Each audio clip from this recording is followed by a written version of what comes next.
Good afternoon, everyone. Welcome to the panel, Asia Anew.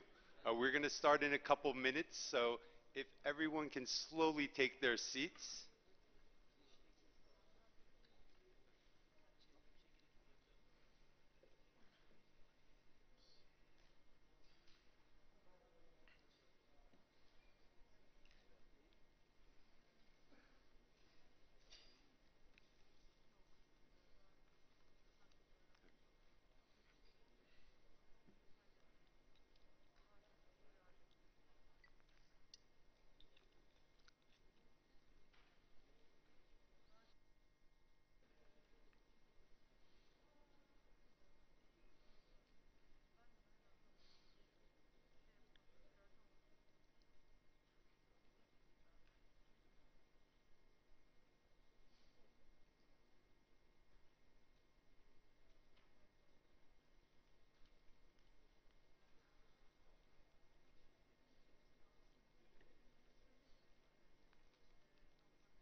Okay, I think most of us are here, and we'll start. Anyone coming late can join us. And this panel is named Asia Anew, and I don't like to talk too much at the beginning because I know we have very, very valuable participants here who want to share their thoughts. But I just want to open up this panel with one or two thoughts. First of them, uh, Turkish President Recep Tayyip Erdogan, in one of his speeches, said that this next century will be a century where the sun remembers that it rises from the east. And we have seen many countries and institutions recalibrate their foreign policies to account for a stronger Asia going forward. We're seeing Turkey with its Asia New policy. We're seeing the United States with its Pacific Shift policy. We are seeing the European Union engage Asian countries more and more every day. And the economic growth is staggering, and it has come to an unavoidable point that the rise of Asia cannot be denied. And I want to put these economic relations in a geopolitical perspective as well. I think that's very, very important because economy and trade are the basis of confidence building in relations between countries. So this people to people, this country to country, this corporation to corporation relationship is a very important safety net at times of turbulence. And I think it's very, very greatly valued to see important ministers here, important companies represented here, and hopefully at wonderful events like this, these types of relations will grow even stronger. So without further ado, I want to hand it over to our keynote speaker, a board member at Turkey's Foreign Economic Relations Board, Mr. Ahmet Çalık.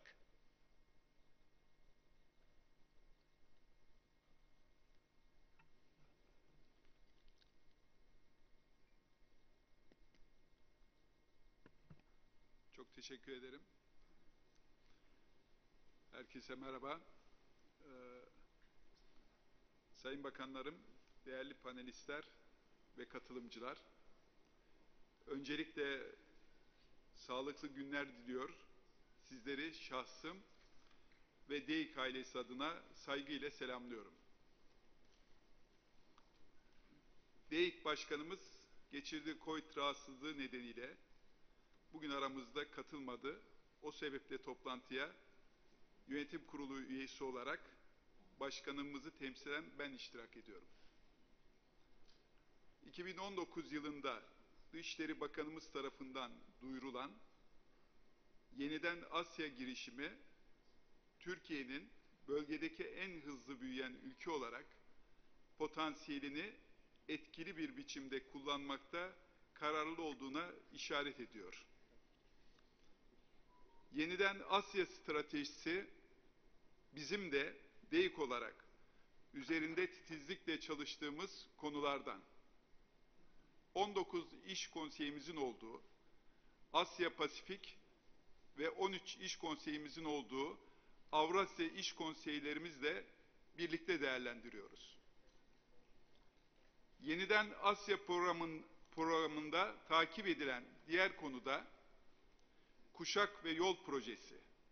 Projenin Türkiye açısından fırsat ve risklerini analiz edip ve somut öneriler sunduğumuz Türkiye'nin kuşak ve yol girişimindeki konumu raporumuzu salgındaki gelişmelere göre güncelledik. Ayrıca DEİK olarak oluşturduğumuz ASEAN çalışma grubuyla ASEAN ülkeleri nezdinde sektörel diyalog ortağı değil, doğrudan ortak olma algısının oluşturulması, Türk müteahhitlik, dijitalleşme, enerji sektörlerindeki firmalarımıza fırsat sunabilecek ASEAN bölgesinde etkinliğimizin artırılmasını hedefliyoruz. Sayın Bakanlarım, değerli panelistler, salgın hayatımızda tedarik zincirinden dijitalleşmeye, lojistikte uzaklık ve yakınlık kavramlarından erişebilirlik kavramına geçişe kadar birçok değişimi beraberinde getirdi. Bu değişimlere ayak uydurmak, uluslararası ticaretteki tedarik zincirlerini iyileştirmek, yüksek ve sürdürülebilir büyüme oranlarına ulaşmak ve dünyadaki jeopolitik gelişmeler hepimizin dikkate alması gereken başlıca zorluklar olarak karşımıza çıkıyor. Ancak Asya bölgesi özelinde salgın sonrası karşılaştığımız bu zorlukların yanı sıra kuşak yol girişimi ve RCEP gibi Asya ile Türkiye arasındaki ekonomik ve ticari ilişkileri etkileyecek ve her iki taraf için de fırsat sağlayacak projeler de bulunuyor. Ülkemizin en önemli hedeflerinden biri Asya kıtası ile dış ticaret açığını dengelemek. Bunun karşılıklı yatırımcıları ülkemize çekerek ve bölgedeki ülkelerle daha dengeli ekonomik ilişkiler kurarak başarılabileceğine inanıyoruz. Asya ülkeleriyle yüksek teknolojili üretimlerde işbirliğinin çok önemli olduğuna inanıyorum. Bu nedenle turizm, finans, altyapı, ulaşım, lojistik, enerji ve savunma sanayi gibi katma değeri yüksek sektörlerde işbirliklerimizi geliştirmeliyiz. Bugünkü oturumda tüm bu konuları alanlarını temsil eden seçkin panelistlerimizle ele alacağız. DEİK olarak 147 iş konseyimiz ile ülkeler arası yatırım ve ticareti artırmak için ticari diplomasi anlayışıyla faaliyetlerimize Cumhurbaşkanımızın liderliğinde Ticaret Bakanımızın destek ve koordinasyonu ile devam ediyoruz. Asya özelinde de iş dünyamızın sesi olmayı daha etkin bir şekilde sürdüreceğiz. Bu güzel günde Antalya'da iş dünyamıza bu değerli katılımcılarla bir araya gelme fırsatı tanıyan, başta Dışişleri Bakanımız olmak üzere Dışişleri mensuplarına ve forumda emeği geçen herkese teşekkür ediyorum. verimli bir forum geçirmeniz dileğiyle hepinizi saygıyla selamlıyorum.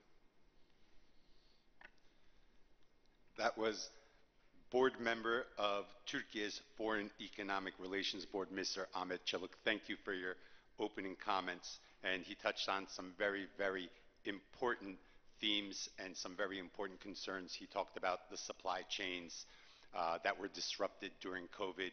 Trade has become part of a country's national security. They must consider who their trade partners are, who their supply chains are reliant on. And Turkey's performance during COVID was very, very important. A country that provided medical and humanitarian aid to over 150 countries during the pandemic period because of its very strong manufacturing sector, its geopolitical and geographic positioning in the world also very, very important as well. And one of the few countries that can bring together these very important dynamics, making it very, very special. Now, I want to open the floor up and go around and hear some of the concerns, some of the opportunities that our valuable guests are thinking of. I want to begin with His Excellency, the Foreign Minister from Bangladesh, Ak Abdul Momen. Sir, the floor is yours. Thank you, Your Excellency Mr. Yusuf Marin, and I would like to thank all of you. We could make it even in this difficult weather, because we have to come through Istanbul. I had to cancel my, the schedules again and again, but finally I made it. I'm so happy to be here.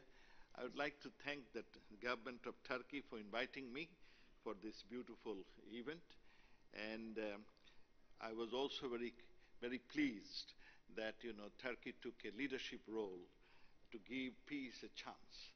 And although it didn't work out, but they have taken initiative, and I thank them for this initiative. Now, I come from Bangladesh, and Bangladesh is the 8th largest country in terms of population, and we are an Asian country.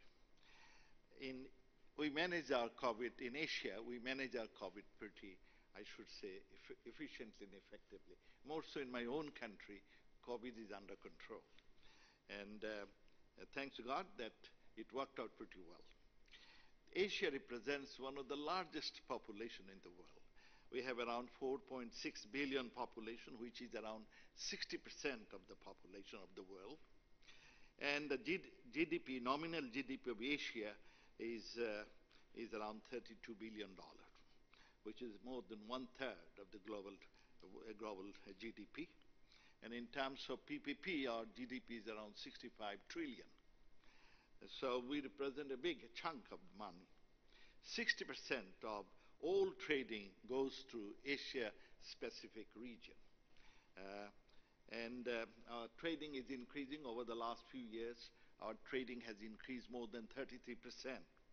And not only that, we have a large reserve in the Asian countries. Only in China, there are plenty of money as reserve. Now, the Asian population is also young. So they are very vibrant, and Asian population is also technology savvy, and they're very innovative. Currently, most of the innovations are happening in the Asian region. So, and two big, the countries in Asia, you see, in terms of the economy, one is China, and the other one is India. And luckily, Bangladesh is also not doing bad. Over the last 12 years, our GDP growth rate was around, on an average, 6.6%. 3 years ago, it was 8.2%. Even under COVID, it is 6.94%, which is, I must say, it is one of the top in the world. Because during the COVID, many countries face declining GDP growth rate, but we managed to do it pretty well. And our future is also bright. The way we are moving, we believe if we can move, we'll be maintaining around 7+% of GDP, and by 2041, we would like to be a prosperous country. And as per varieties of estimates, by 2035, Bangladesh is likely to be the 24th largest economy in the world. So we are aspiring to be a more developed country. Now, to realize all those benefits, what we need, we need, number one, peace and stability across nations. This is very important. And Bangladesh has been promoting peace and stability across it. We have developed very good connectivity with our all neighbors, very good connectivity, and we have resolved most of our critical issues with our neighbors through dialogue and discussion. Even a country, one neighbor is Myanmar. You see, they somehow pushed around 1.1 million of their residents to Bangladesh. And in spite of that, we are working with them. They are our neighbor, a friendly country. We are trying to resolve that issue also through dialogue and discussions. We resolve all our problems without a single bullet. Our problem with India, for example, land boundary, maritime boundary, sharing of water, we resolve those without a single bullet. We also solve our problem with our neighbor, Myanmar, for example, maritime boundary, through dialogue and discussion. We have very good relations with other neighbors, the Nepal, Bhutan, name it. So we are maintaining a very good relation all our neighbors. I think this is a challenge for us. In future, we have to. Bangladesh not only is maintaining good relations with neighbors, we also have been promoting peace across the nation. We are number one in the UN in terms of UN peacekeeping missions. We are number one in the world for the last many years. And we are trying to help other countries so that they can maintain peace and stability. Because without peace, there cannot be any development. Not only that, we have been promoting one concept, the concept of peace, known as culture of peace. What it means, because we see across the world, there has been violence, there have been wars and terrors. Let's say around 80 million people are uprooted from their homes because of violence or wars or terrors. To stop this, we have been promoting one concept that is not culture of peace. What is the essence of it? The essence of culture of peace, that we must inculcate a mindset of tolerance, a mindset of respect among each and every one, so irrespective of religion, culture, ethnicity, color, or background. If we can create such a mindset of respect for others, mindset of tolerance towards others, then we believe we can have sustainable peace across nations. And it is essential. This cannot be done alone by government. All academic, the leaders in the church, synagogue, mandirs and mosques should have to come forward. Guardians, everybody has to, community leaders have to come to create such a mindset. We all are, the sons and daughters of God, so we should not fight each other. We may have different colors, may have different ethnicity, but forget it. We are human beings. And Bangladesh has, set an example. Our, this 1.1 million Rohingya, they have been persecuted in their own country. We accepted them as human beings. And that's how our Prime Minister Sheikh Hasina has earned a good name as Mother of Humanity. And this is the way to go around. We have problems, we will have disputes, but in the long run, if we have a respect for others, I believe we can achieve our goals. Another thing, in the creation of mindset of respect for others, we need to help improve our connectivity. Bangladesh is a hub of connectivity. Our relations with all our neighbors, Maldives, Sri Lanka, name it, very, very solid. And we are trying to help improve our connectivity. I think this is also, even I was very happy when I was in Sika. They are also trying to develop connectivity in that, and we have done it already, but we want to develop more of infrastructure, more of communications and all those things. Hopefully we'll see that connectivity developed further. If you allow me a couple of minutes. Of but course, we have Mr. Foreign few Minister. challenges like climate change. And there we need green technology. We have to share each other. We have to have partnership. Then we have the problems that we have large population. We need to provide gainful employment. And therefore we need investment. There are complementaries. If we work together in partnership, in all collaboration, we can resolve those. Our people have aspirations. To meet their aspirations, we need also infrastructure investment. And in Asia, we are trying to do as many free trade or PTA, preferential trade agreements. One thing we need a forum to achieve those goals. And that forum could be South-South Forum, a forum of finance, development, and foreign ministers of South-South countries to explore, understand, and find the possibilities and potential and make best use of the potential of the South-South countries. And if we can do, I think no one is there to stop us. Thank you very much. Thank you for your time. Thank you, Your Excellency, for your comments. And Bangladesh definitely a growing economy. And I just want to touch on one of your remarks about climate change. Climate change is a challenge, but at the same time, it is an opportunity. We are seeing many countries commit to zero emission targets. Turkey has its own zero emission target. Turkish President Recep Tayyip Erdogan has set forth a very ambitious program with his new green initiative, hopefully by 2053. And this is going to set and create many new job opportunities and become a new industrial revolution, a green revolution. And hopefully many companies will be able to benefit from these opportunities, and we'll see a lot of working together in partnership amongst Asian countries and Turkey going forward. I want to give the floor to the foreign minister from Uzbekistan next. Uzbekistan, another country that is growing very, very rapidly. President Shavkat Mirziyoyev has made many very important reforms in the country, economic deregulation, which has opened the market, and we are seeing Uzbekistan become more prominent in the region, a very important hub of logistics and energy going forward. Now I want to give the floor to His Excellency Foreign Minister Abdulaziz Kamilov. Mr. Chairman, first of all, thank you very much for your so kind words about Uzbekistan, about our country.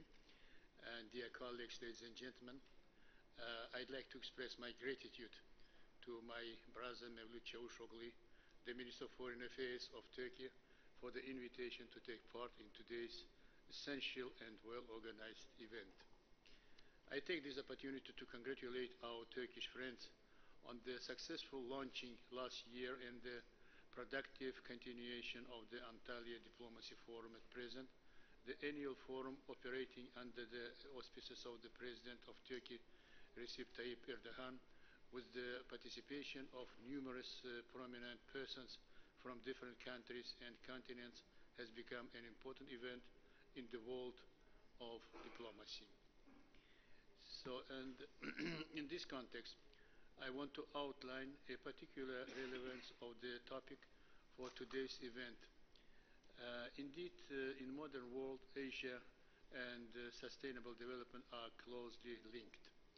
Being located at the heart of Central Asia, Uzbekistan was one of the first to experience the significance of this concept and is well aware of the challenges and opportunities facing a large area of Asia. Thus, we purposefully pursue the policies that take into account the growth of Asia over the past decades and priorities for sustainable development of the national economy in the context of a vast and diverse region. Thanks to proactive, open and pragmatic foreign policy and dynamic economic diplomacy carried out in recent years, Uzbekistan has not become a mere observer of the transformation taking place in the world with the growth of Asia. We have managed to form an integral system of strategic partnership relations with all Asian states that play a role of driving force both in their regions and in the world. The factor of Uzbekistan is strengthening the importance of Central Asia in the world today is an indisputable, generally accepted fact. At present, we are expanding our diplomatic activities and stand for building connectivity between the states of Central Asia and between Central Asia and South Asia. Last year, Tashkent Conference on Regional Connectivity marked the beginning of a new era in the history of cooperation in Central and South Asia. It provided a platform to launch a new process of rapprochement between the two regions and received the support of the United Nations and other international institutions and a wide range of states around the world. We intend to develop this area as a part of Uzbekistan's chairmanship at the Shanghai Cooperation Organization and the Economic Cooperation Organization in 2022. Our initiatives on Afghanistan also serve to further enhance the connectivity between Central and South Asia, promote the growth of Asia and sustainable development in the world. Uzbekistan actively supports the implementation of major trade, transport and energy projects of regional importance in Afghanistan together with the international community. Uzbekistan invites all interested partners, including the major Asian states, to jointly participate in the implementation of connectivity projects for the benefit of our peoples and the entire vast region. In conclusion, I'd like to underscore once again the openness of Uzbekistan to active, mutually beneficial cooperation with all states for global sustainable development. Uzbekistan is one of the rapidly growing states of Central Asia, situated at the crossroads of the Great Silk Road, stands ready to be the bridge between Asia and other regions. We welcome the initiative, Asia initiative, and consider all practically useful for everyone, given Turkey's advantageous position at the crossroads of East and West. Uzbekistan is a supporter of these very model relations, which implies harmony and cooperation of other regions with growing Asia, and not competition or even confrontation. Thank you for your attention. Thank you for your comments, Your Excellency. Now I want to go over to our next guest, the Secretary General from IORA, Salman Al-Farisi. Thank you very much, Mr. Chairman. First of all, let me join the previous speaker for thanking the government of Turkey for inviting me to this very important meeting. His Excellency Minister Abdul Momen just say about the forum. I think IORA is part of the forum that we can host the cooperation, not only South-South but also South and North, because IORA now IORA is an intergovernmental organization consisting of 23 member states and 10 dialogue partners, including Turkey, who has been the dialogue partner since 2019. The membership stretching from South Africa in the west, running up to the eastern coast of Africa, along the Gulf of South and Southeast Asia, reaching Australia in the east. I think this is the diverse membership in the IORA. It is one of the few organizations where the countries of the Indian Ocean and Asia Pacific can sit at the same table to discuss areas of cooperation. No doubt it is the ambitious project, but we must continue to expand it step by step. We have managed to build critical mass of cooperation that has yielded great result for countries in the Indian Ocean. Part of our priority area is trade and investment facilitation, as already underlined by the previous speakers. I think trade and investment is very important, as we know that the Indian Ocean Rim region has been linked with commerce for centuries and is still at the centers of global trade and investment flow. Today, half of the world's container ship and two-thirds of the world's oil shipment pass through the Indian Ocean, including key transit points such as Bab el-Mandeb and the Strait of Hormuz and Malacca. So emerging economies such as Bangladesh, India, Indonesia, Kenya and South Africa will ensure that the importance of the Indian Ocean Rim to the global trading environment will only increase in the year to come. I'm happy that Bangladesh is ready to be a great country in the near future. Key areas of attention from the IORA include the trade facilitation. Indeed, we have to explore options for trade policy coordination and harmonization and simplification of procedure. One thing that I have also to raise in this panel that IORA, all the small island developing countries in the Indian Ocean are members of IORA. So we should have also took into consideration some specificity of that kind of countries in the future trade cooperation, especially in the IORA dialogue. So we indeed congratulate Turkey for the Asia Anew. I think it's a very important initiative, and then as Turkey is the dialogue partners of IORA, we hope that Turkey will do more in promoting the dialogue between regions like IORA is the bridge between Africa and Asia. So Turkey will be very prominent in this kind of promotion. Thank you very much.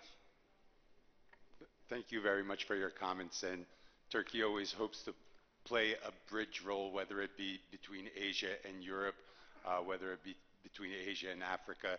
Geopolitically, it has always taken on that role historically. Now, I want to go next to the conference on interaction and confidence building measures in Asia. Executive Director of the Secretariat of SICA, Kairat Saribay. Thank you so much, distinguished gentlemen, distinguished excellencies. It is indeed a great sense for me to be again part of this forum. Bir zamanlar DEİK çok hoşuma giden bir örgüttü, çünkü Kazakistan'ı dünyaya bağlayan DEİK idi. O yüzden bu organizasyon için çok teşekkür ediyorum canı gönülden. Sayın Dışişleri Bakanı Mevlüt Çavuşoğlu'na da içten teşekkürlerimi bildirmek istiyorum. So it is indeed the good time that we are speaking about the Asia Anew, along with high-ranking politicians and prominent experts and well-known corporate sector representatives. It is very timely because indeed the growing Asia is a global factor today. The international situation is changing, unfortunately, very dramatically. The Minister already mentioned about violence, about the fleeing people. The balance of power is undergoing a serious changes, both at the global level and in individual regions of our planet. But we believe that one of the reasons for the unfolding geopolitical situation lies in the rejection of multilateralism. And multilateralism is not just a fundamental concept of international relations, it's a cornerstone of our coexistence. The lack of political will to find time-consuming but mutually satisfying solutions has brought the world to this end. And the events of recent days have also reduced the likelihood of a significant and rapid recovery of the world economy, already widely affected by the pandemic, despite the fact that Kazakhstan also enjoys better figures in the fight with COVID-19. However, it is now obvious that the economic and political consequences of that event that we are currently witnessing will be echoed in every corner of the world. However, in Asia, we used to say one wisdom, that any great upheaval offers great opportunities as well. So Asia, I will not bring only some figures that Asia growing, according to some statistics, it's about 5.3% forecast for 2022. I don't know whether the new events in Europe will affect, most probably.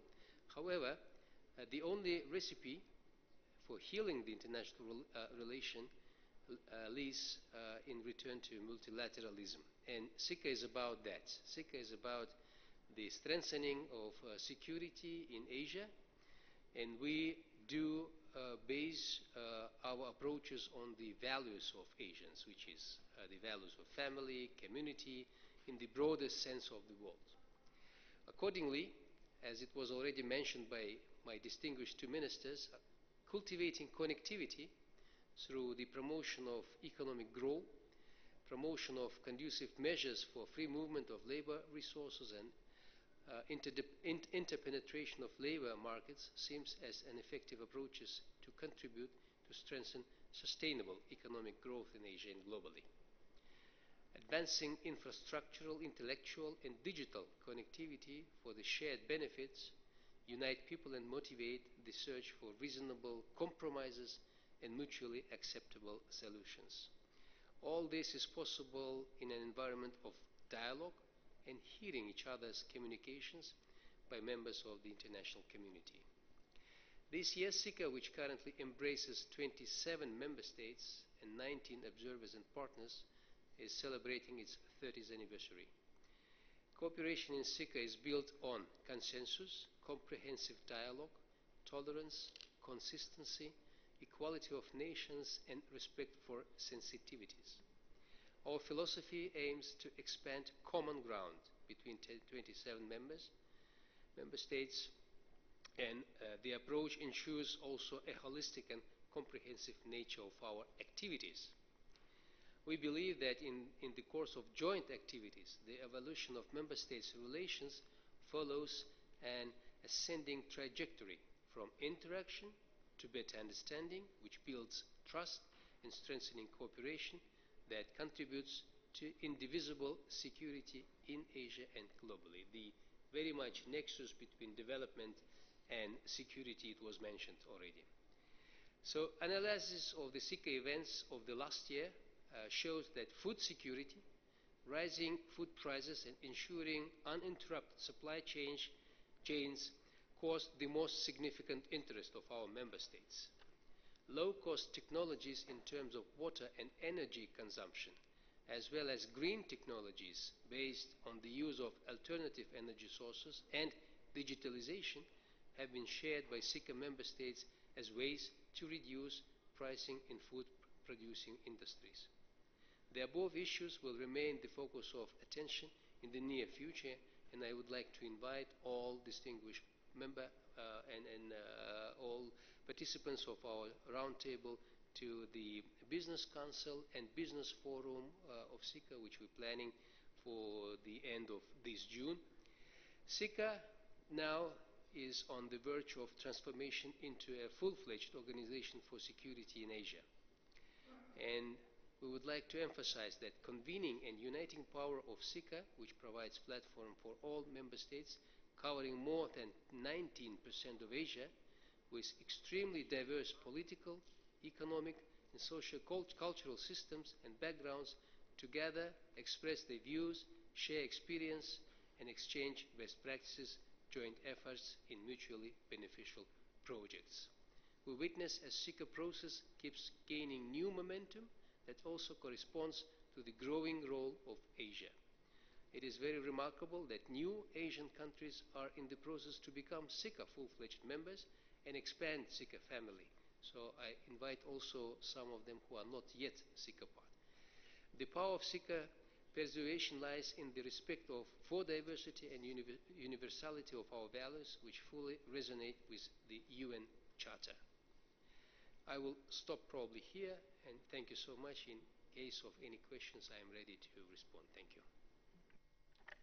Thank you very much. I just want to correct you at the very beginning. You said bir zamanlar DEİK köprü görevi yapıyordu Kazakistan'ın. Bence o tüm zamanlar veya her zaman DEİK o görevi her zaman üstlenmeye hazırdır eminim. Now I want to move on to our next participant, Secretary General of Asian Cooperation Dialogue, Pornchai Dan Vivatana. Thank you very much for inviting me to join this floor, particularly His Excellency Medluf Çavuşoğlu, the Minister of Foreign Affairs of Turkey, and his organizing committee.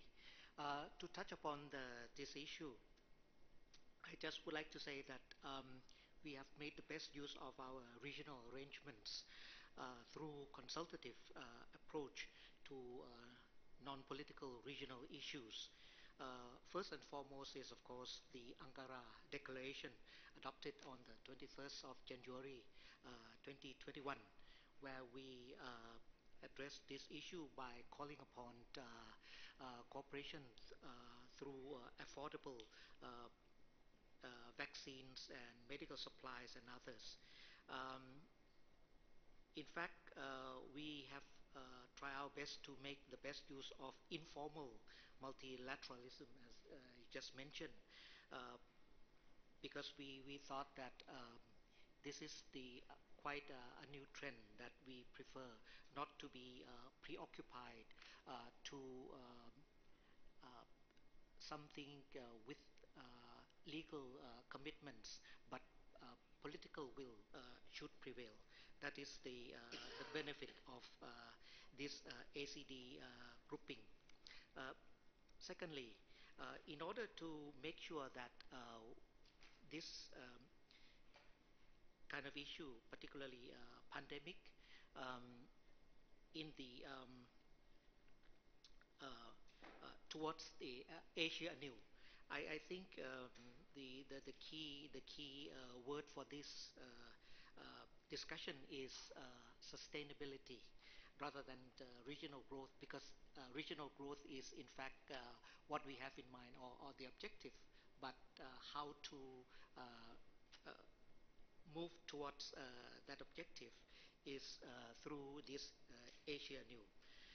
I just would like to say that in order to ensure sustainability, um, inclusiveness is one where we should not leave anyone behind. And for the ACD as a whole, there are two approaches. One is track one, where members meet together at the ministerial level or senior officials level. And track two is what Turkey did last year by organizing the first virtual conference of CCI, where the private sector discuss how to promote cooperation and to tackle deficits and also economic recovery.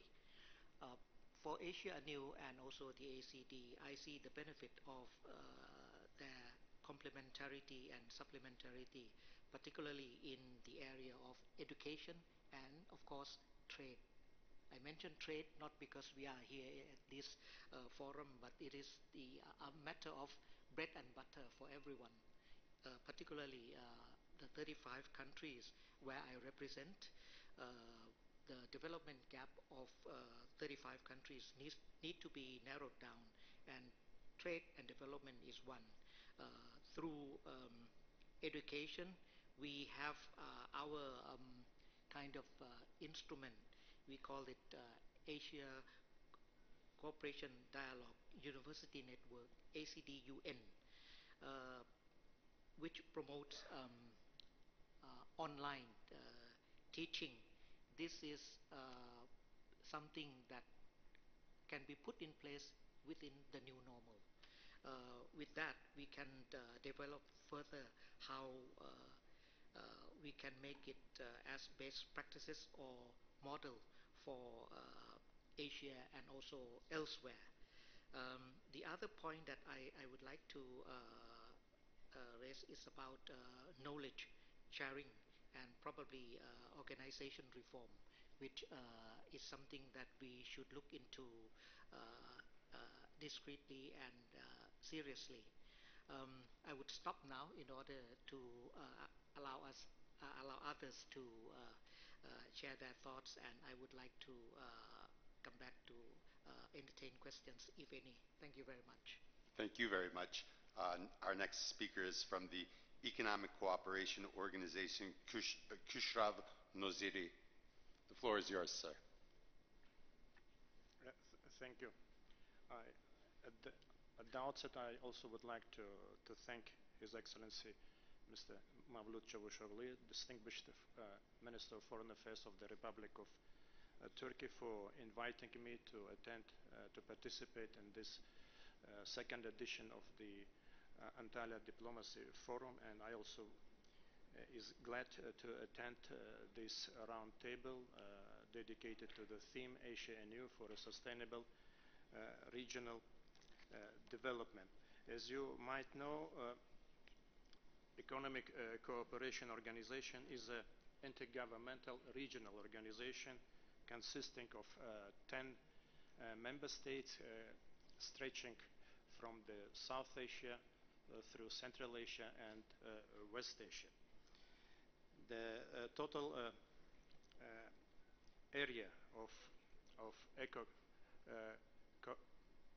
economic cooperation is 8 million square kilometers, and it is a home of half a billion human beings, making more than 6.3% of world population, with majority of them being youth, but the contribution of the region in global trade has been a mere 4.05% in 2020. And here I would like briefly to touch upon a number of priority areas of the activity of Economic Cooperation Organization in the context of the context of the theme of today's round table. First, trade. Trade is an engine of economic growth that plays a crucial role for socio-economic development of the nations. In order to expand intra-regional trade and global exports as set forth in Vision 2025, Economic Cooperation Organization looks into various ways and means of economic and financial cooperation to fully exploit the regional potentials for expanding the scope of multilateral economic collaboration in the region. Second, connectivity. Connectivity is also an important element to boost intra-regional and global economic cooperation. In this context, I would like to inform you that this year in the Economic Cooperation Organization started as a year of strengthening connectivity at the suggestion of the current chair of our organization, the Republic of Uzbekistan. ECO is striving to maximize regional connectivity by making ECO transport corridors commercially viable and operational, and transformation of the selected transport corridors into economic corridors that would integrate transport, energy, telecommunication and other links in the long-term perspective for the benefit of all member states. We have achieved tangible results in the operationalizing the long-awaited ECO Islamabad-Tehran-Istanbul road corridor in October 2021 that involves less cost and time of operation than other means of transportation.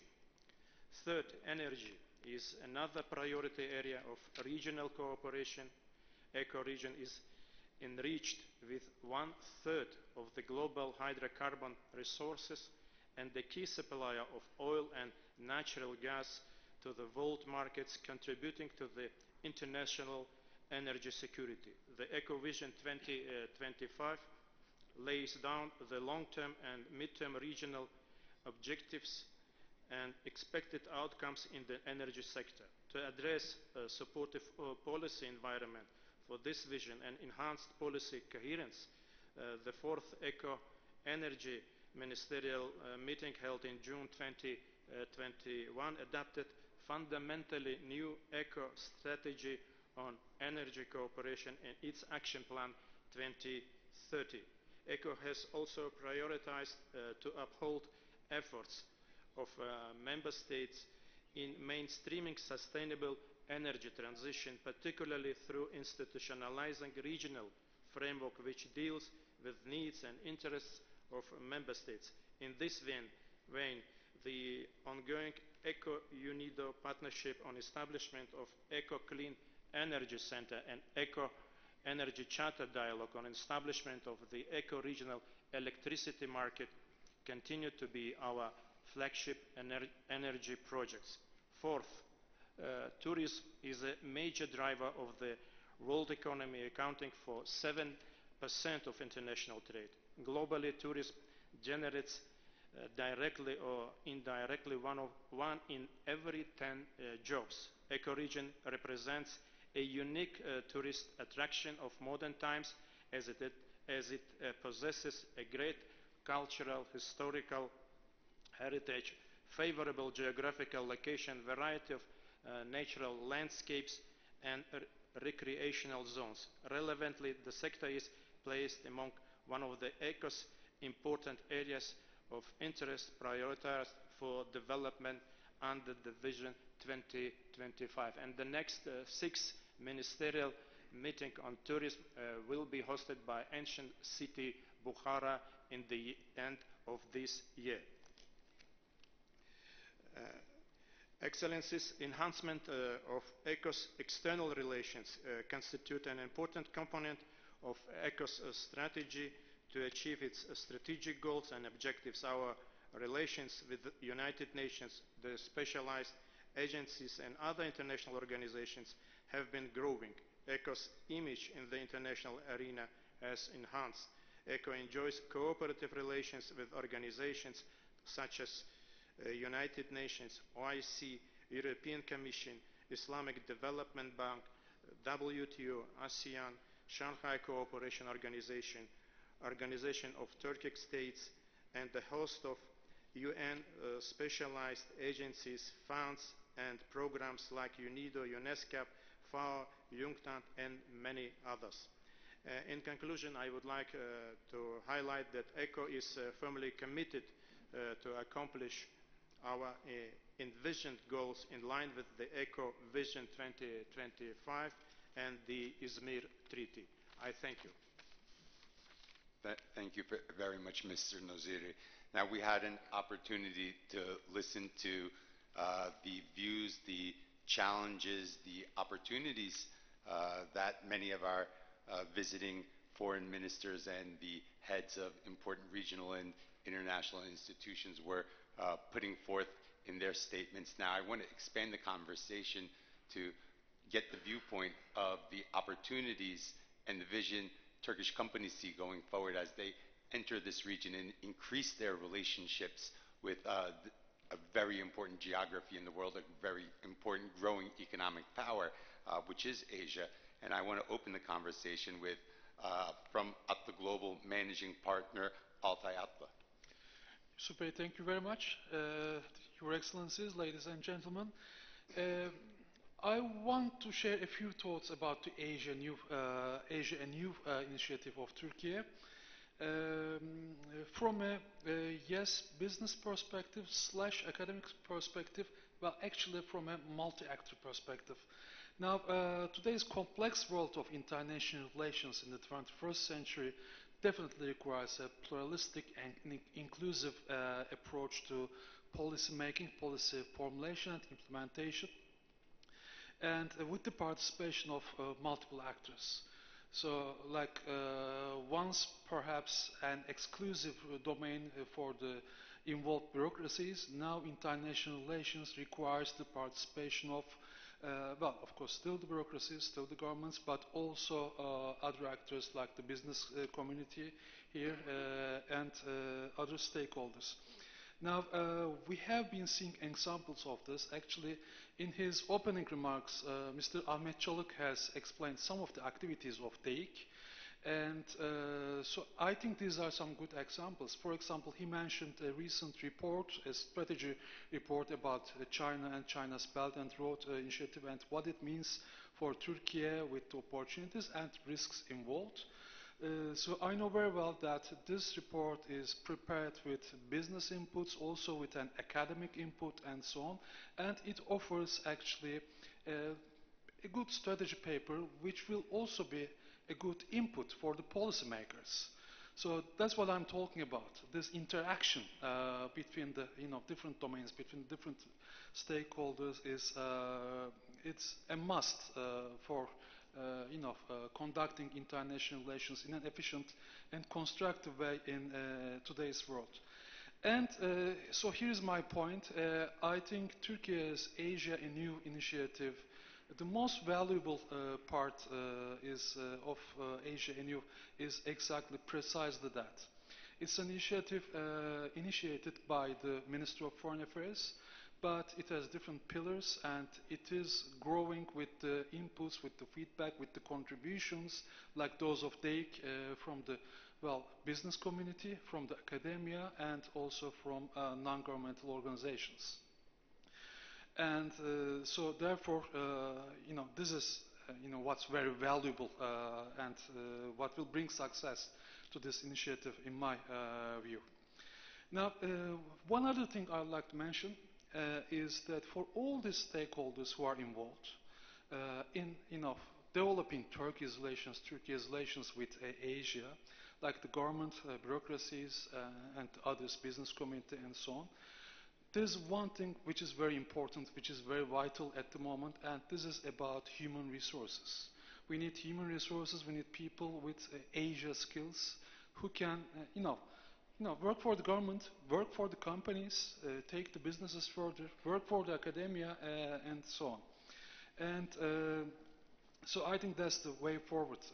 For Turkey, it's very important for all these different parts, very important to develop human resources.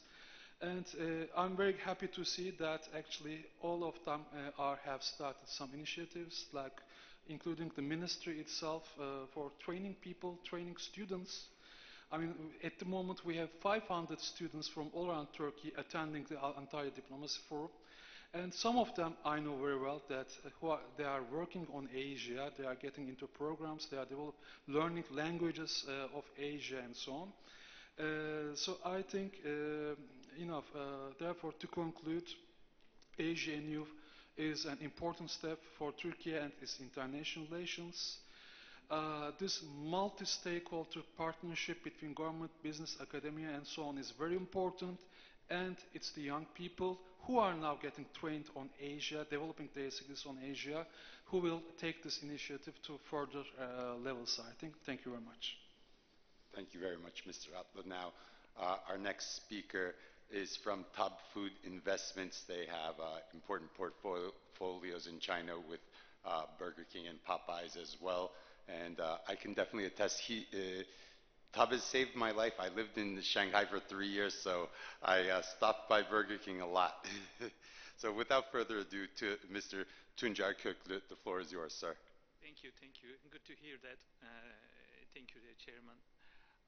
Your Excellencies and their esteemed attendees, we are honored to be one of the sponsors of this very important event with the participants of political leaders, diplomats, opinion makers, and academia. As a Top Food Investments, we are a leading fast food restaurants chain operator today with 2,700 restaurants, almost 55,000 employees, and managing multi-country food agriculture ecosystem support these. We manage operations of Burger King and Popeyes in China as well as Turkey. We entered the China quick service restaurant market 10 years ago. We have over 1,400 restaurants in 200 Chinese cities and employing more than 30,000 staff members in China. Their participants. As we know, the global economy has been passing through challenging times. As DEIC, Turkey-China Business Council, we closely monitor Belt and Road Initiative from different perspectives, do our best make contributions for all stakeholders for BRI. From the perspective of Turkey, BRI offers an important opportunity for the development of the transportation and logistic infrastructure in the Eurasia. Similar to BRI, Turkey has launched its own initiative, Asia Anew. Asia Anew initiative, those declared aim is to give greater weight to cooperation with Asian countries in 2019. The aim of this initiative is reconnecting with the Asia Stronger Way. Asia Anew initiative will put Turkey in the right place in the Asian age. To sum up, as a business person who has hands-on experience both in Turkey and China, the far ends of Asia, and the both sides of the Asian continent, BRI and Asia Anew initiative will help all countries in Asia for closer economic, political and cultural ties. I would like to thank you all for listening to me. Thank you. Thank you very much, Mr. Kökte, for your comments. Next, from Air Act, a growing air cargo company and providing services in the field of logistics, Mehmet Hamza Tiglay. The floor is yours. Thank you, Yusuf Bey. Your Excellencies, dear attendees, as a sponsor, as one of the four companies who contributed to holding this valuable meeting, I'd like to give some brief information about our companies. Air ACT is an air cargo transport company, and as you all know, the cargo business has witnessed a great boom, a great leap forward, especially in the pandemics. So, as a Turkish operator, we are representing our country in this growing market. Air ACT is flying to various destinations all over the world, from United States to South America, to Europe, to North Africa, to Middle East, to Central Asia and Far East. In summary, we can say that Air ACT is establishing a link between the West and the powerful economies of Asia, China, and also growing economies like Thailand, Vietnam, and Malaysia. We are working as a subcontractor for the giant companies of the logistics sector like DHL, UPS, DSV, and in this manner, we are a service exporter for our country. I would also like to tell a few words about our brother company, our sister company, MyTechnic. MyTechnic is the biggest aircraft repair and maintenance center in Turkey, after Turkish Technic, which belongs to our national flag carrier. Until 10 or 15 years ago, air maintenance, aircraft maintenance was a great problem for Turkish operators because there was a great dependency on foreign companies. But now, with Turkish Technic and with MyTechnic, we are providing repair and maintenance service to various types of Airbus and Boeing aircrafts. And the number of types that we are serving is always growing. We are adding new capabilities. In customer base, MyTechnic is in relation with operators in Central Asia, in Middle East, in North Africa, and Russia and Ukraine, until the war, of course.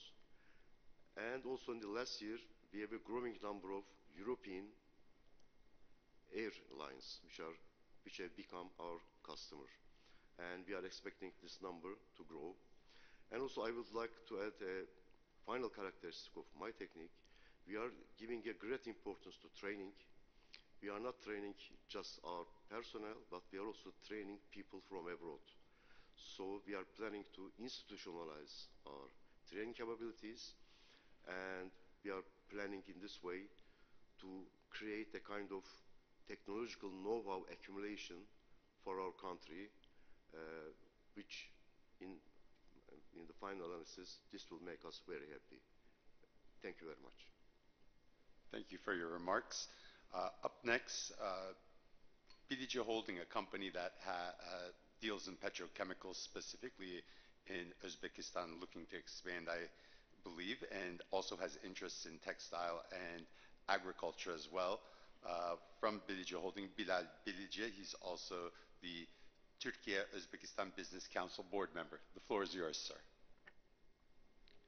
Good afternoon, honorable ministers and everybody at this session.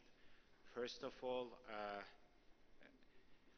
Uzbekistan has always been a great interest of mine because my ancestors migrated from Bukhara to Darended and then Adana. We are a family based on agriculture first and then textiles.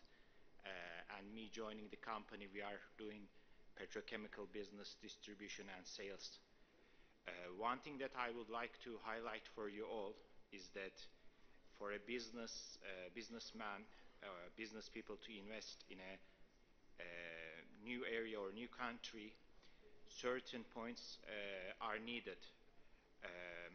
We could see this, we could see these accomplishments by the direction of President Mirziyoyev. First of all, when he came into power, he made 7 strategic points of developments. These are very remarkable, very important, and very visionary points. Strengthening the civil society, stabilizing the rule of law, focusing on growth, economic reforms, enhancing the human capital, elevation of national values, spiritual values, participation on global issues on the basis of national interest, and active foreign policy. During his time, we could see and witness that foreign trade turnover in Uzbekistan, while in 2017 it was $26.6 billion, in 2021 it reached to $42.1 billion. And the doing business rating in Uzbekistan in 2016, it was 44.3 points. Now in 2020 it reached to 58.2 points. GDP growth per annum has been continuously around 5 to 6%. In 2020, Uzbekistan was also included in the OECD. In 2021, in a small nutshell, Uzbekistan achieved 23 free economic zones, 453 projects worth $2.6 billion, and these also created 36,000 jobs.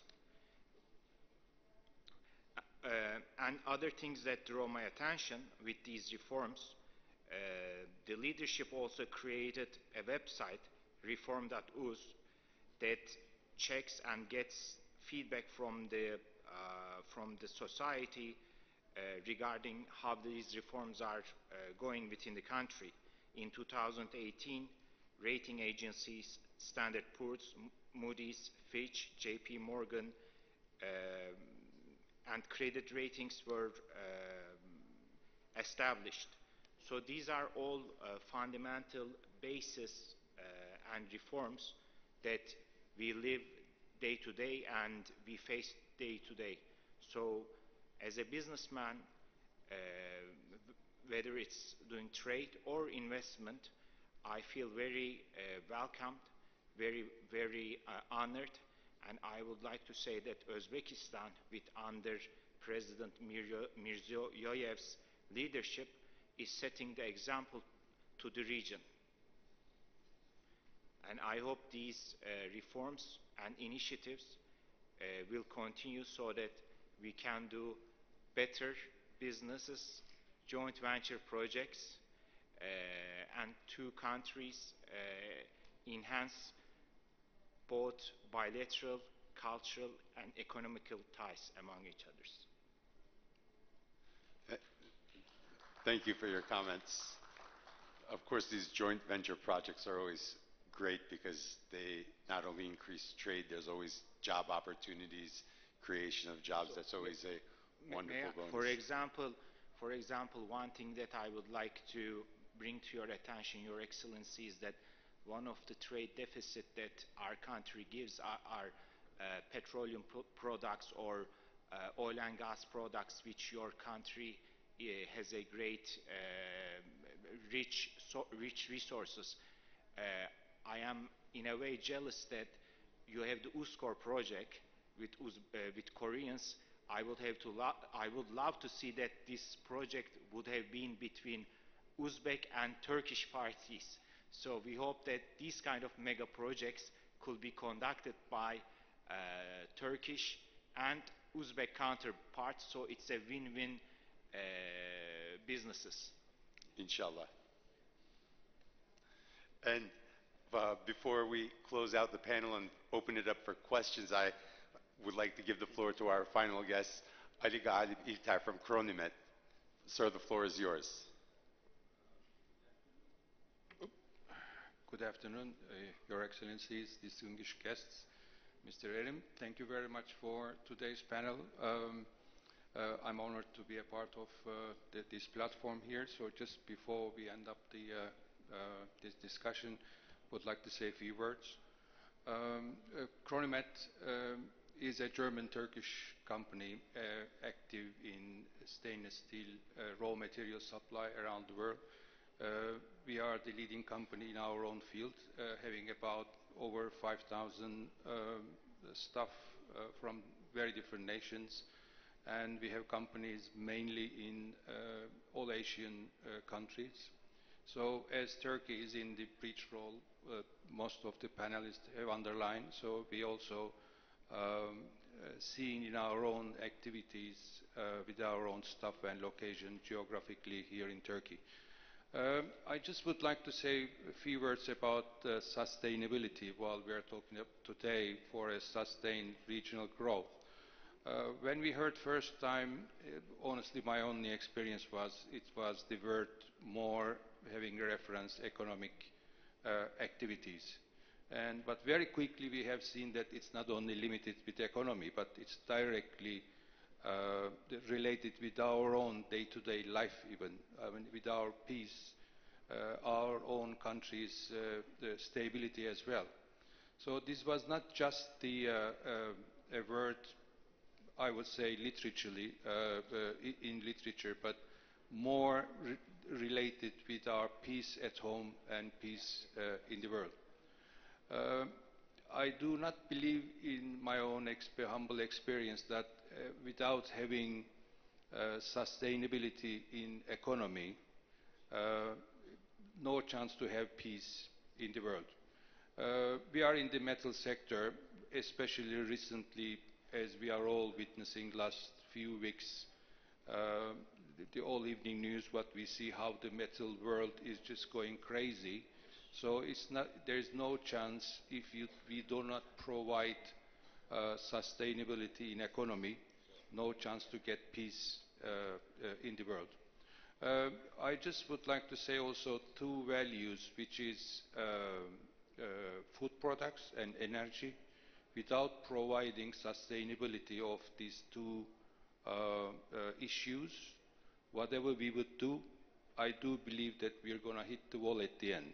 So this is not what I would like to emphasize here. This is not only responsibility of the political bodies or NGOs, but this is also our responsibility as a businessman. That is where everything is starting from. So being so wild to earn some more money or to look for only our own company's profit, we should have that understanding that it's not going to help our mutual understanding or our mutual peace. So in my own part, just before we end, would like to say that I hope this panel will go on, and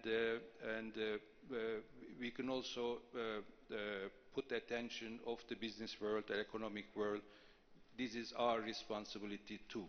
So we shouldn't let only political bodies or NGOs to find solutions, but we are a part of those problems and solutions too.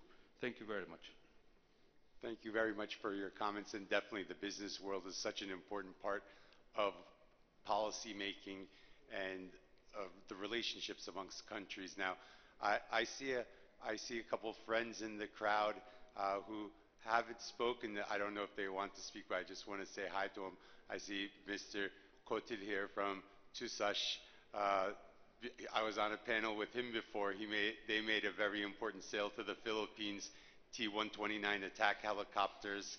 I don't know if Defense Minister Luna is here. He was in the panel before. And also, I see some friends from the Organization of Turkic States as well, one of my favorite institutions. I just want to say hello to them. I know they're following very, very closely. Mr. Kotu, would you like to make a quick statement? Then I want to hand it over to Mr. Ahmet Çalık for a closing statement, if he would like to close. Thank you. Very quick one. We are defense company, Turkish Aerospace. And for the Central Asia, we're doing very nice things, actually. And Turkey is doing great on the defense. We're hiring a lot of youngs and train them. And we want to come your country not only to sell product, but also to establish the defense industry.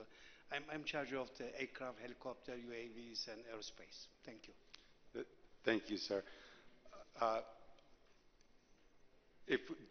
Is there any questions amongst participants in the crowd? Anyone would like to address any questions to certain speakers? Okay. Mr. Ahmet Çalık, would you like to make a closing statement, sir? Sayın Bakanlar, değerli panelistler ve değerli konuklar, bugün bu güzel şehrimiz Antalya'daki bu çok verimli ve güzel panele katıldığınız için ben DİİK adına herkese çok teşekkür ediyorum. Önümüzdeki yıl yine görüşmek üzere. Herkese saygılarımı sunuyorum. Teşekkür ederim. Thank you very much for your comments, and I hope to see everyone here in Antalya next year as well. And who knows, maybe Mr. Kökte might promise Burger King at Antalya Forum. It's better than the tavuk döner. Certainly, promise. Can we get a quick family photo, a group photo over here to the left?